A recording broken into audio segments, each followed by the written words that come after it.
So, why don't I have any tattoos? Well, there's a number of reasons why a lot of people don't have tattoos. For some, it's religious reasons. Your faith says you can't get one. If you do get one, you can't get into heaven. Personally, I don't believe that. There are a lot of horrible people on this planet who don't have tattoos, and they have no business getting anywhere near heaven when their time is up. And there are plenty of good-hearted people, I've met them, who have tattoos and who, well, I think they belong in heaven. But religious reasons is one of them. Another reason, there are people who think that you need to believe in something strong enough to get it inked on your flesh. These are not the type of people who get fun tattoos or because they think something's interesting and they haven't found anything in life they believe in strongly enough to get it tattooed onto them. And if we're talking about people of faith, well, if your faith or religion is the one thing you believe in strongly enough to get it tattooed on your flesh, and your faith or religion says no, well, there you go. You're not going to have any tattoos. And with some people, it's as simple as being afraid of needles. So they don't want to go to a tattoo parlor and go through the process.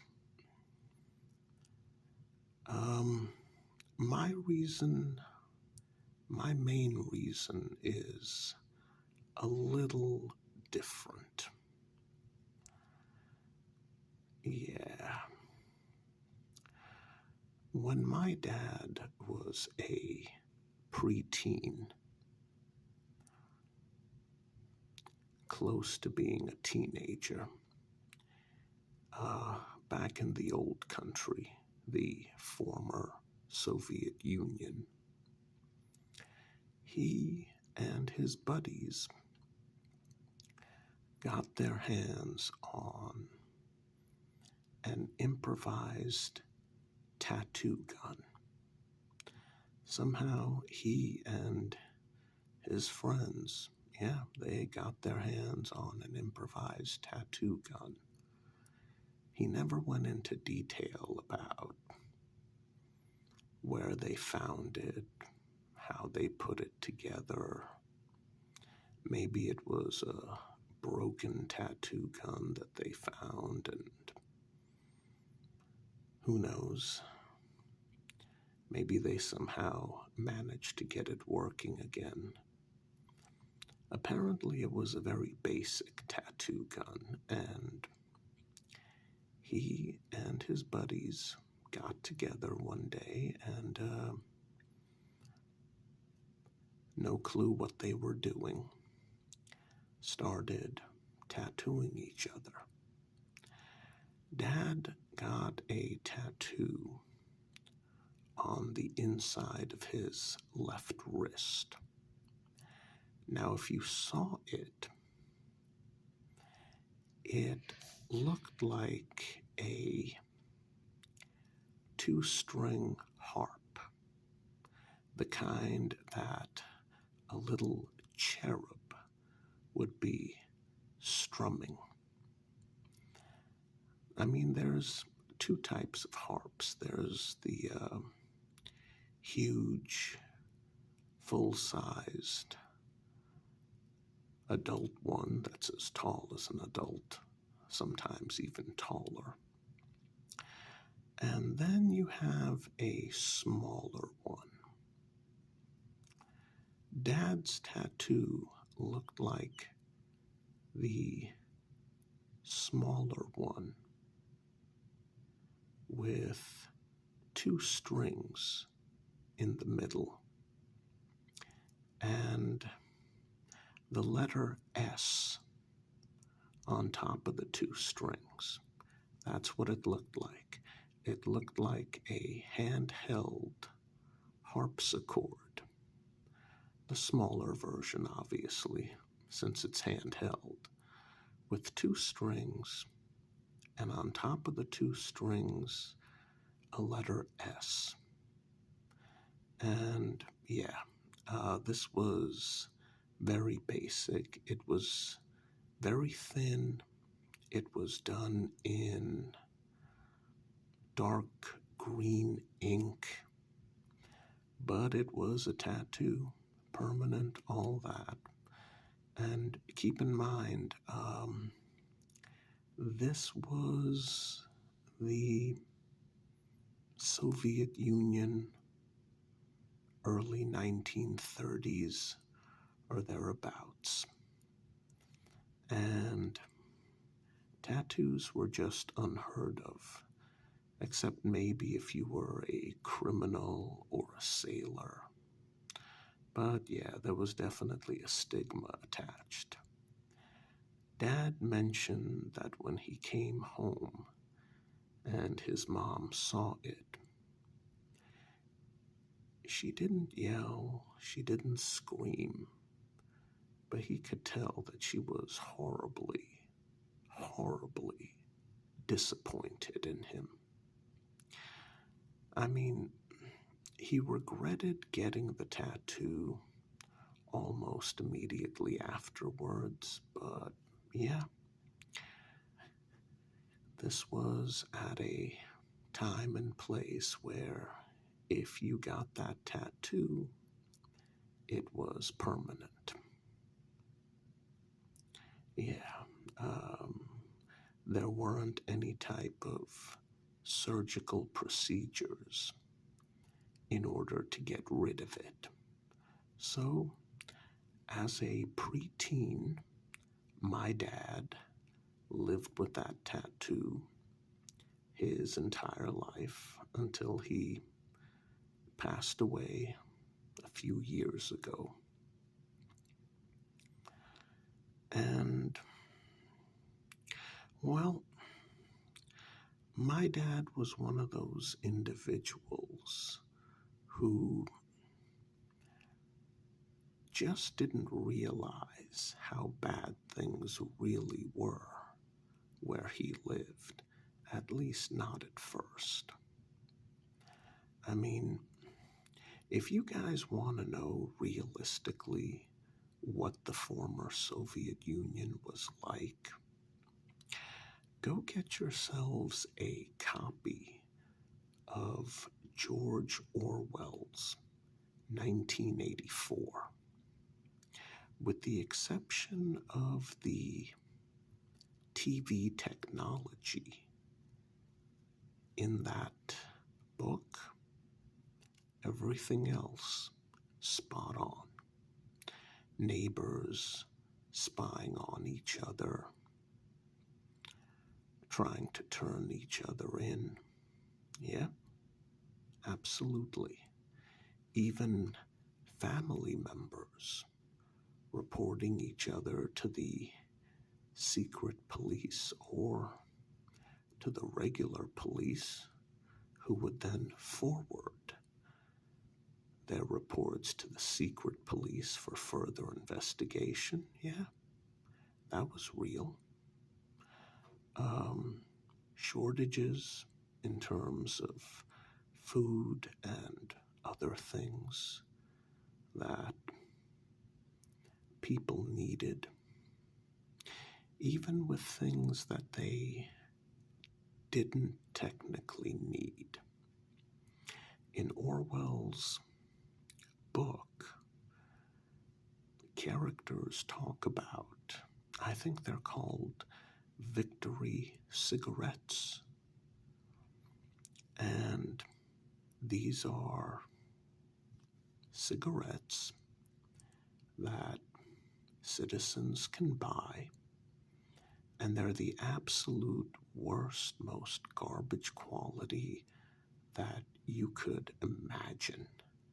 Like just loose, low-grade tobacco wrapped up in paper that seems to be held together with spit and nothing else, and they'd fall apart. Yep.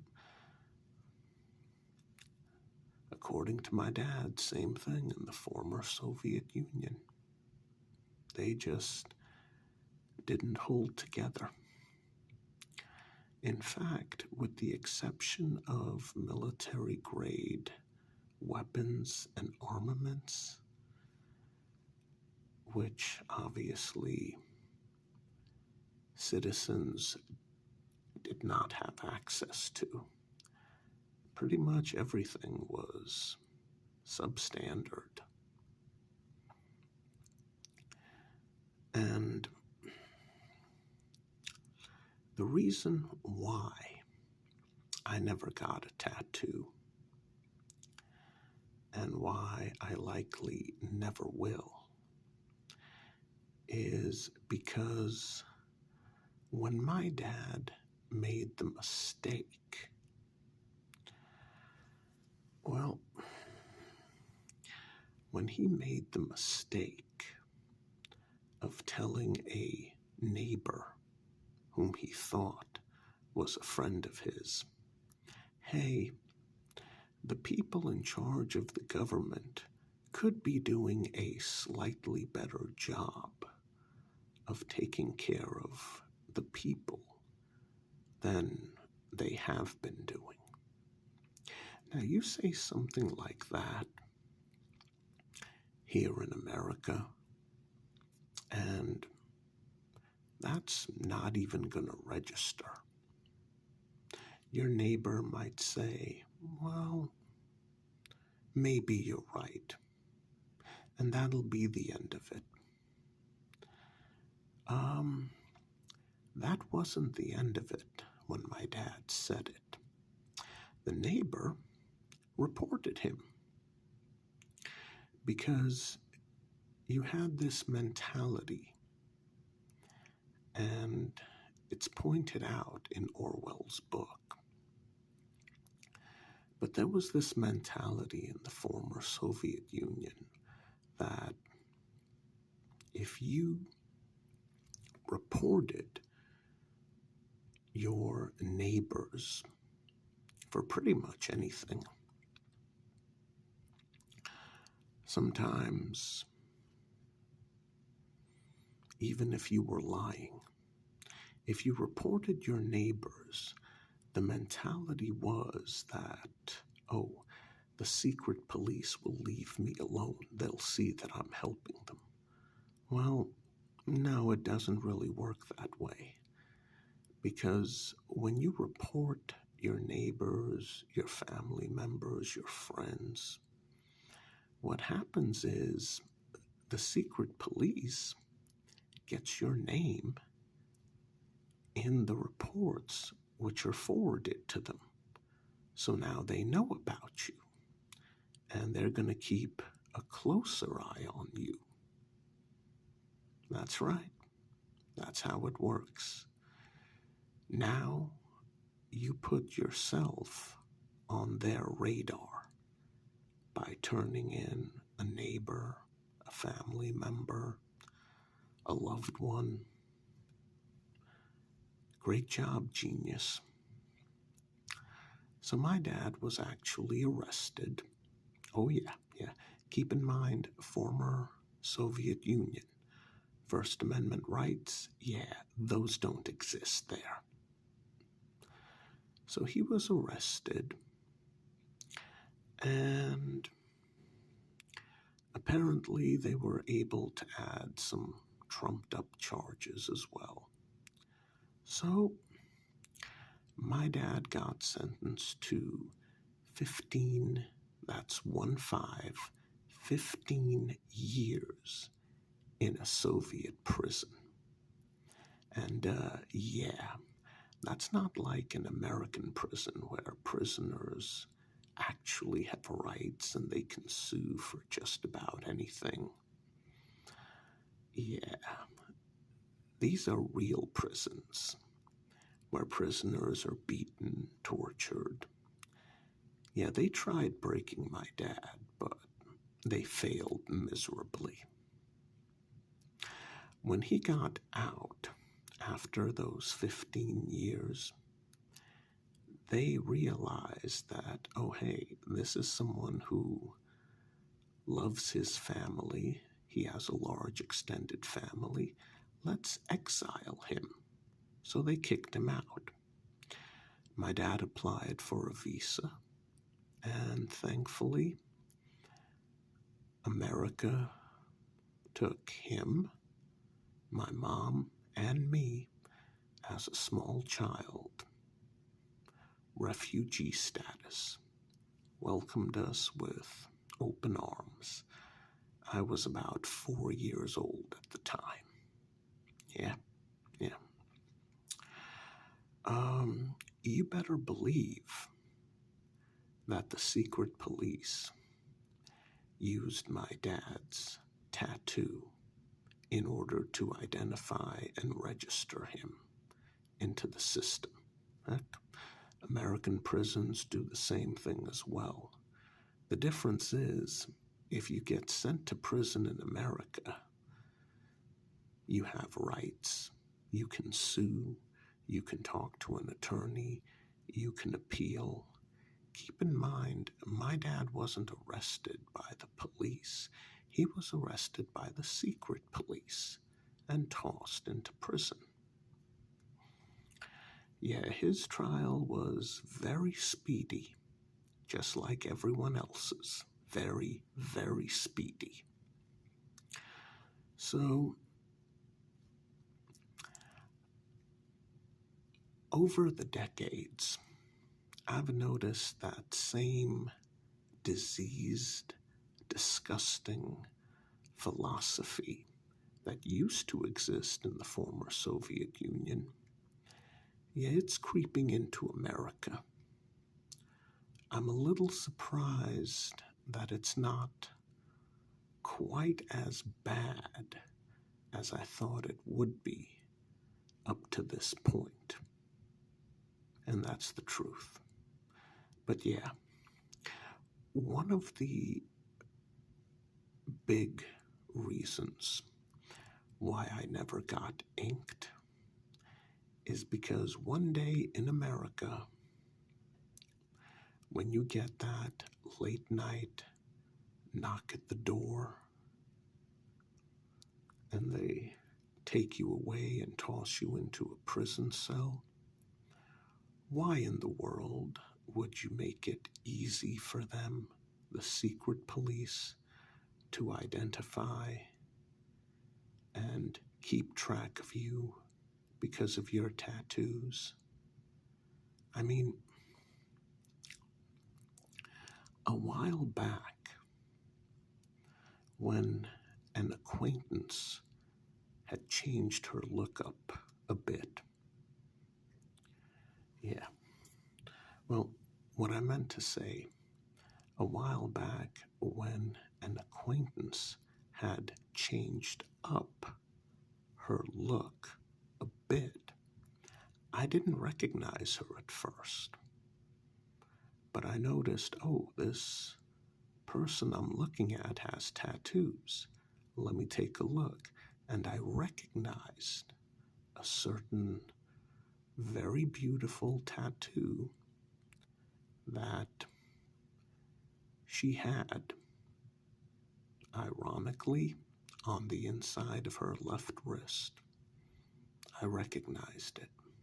And I was like, oh, hey, good seeing you. Yeah. Now, something like that is harmless, but there are situations when being recognized because of a tattoo not harmless, depending on the circumstances, depending on where you live in the world. So yeah, secret police were able to register my dad into the prison system, and one of the things they definitely documented were his tattoo, his one and only tattoo that he regretted. Hey, if you have tattoos, I'm not judging you. Tattoos can be beautiful. Tattoos can be wonderful. They're just honestly not for me. And as to why, well, now you know. Yeah. And for anyone who perhaps is maybe a bit confused, yeah, this isn't a role play. No, this is me, your host, Dauntless ASMR. I just felt like sharing tonight, so I did. But don't worry, I'll be back with more role plays. Don't you worry. Have a good night.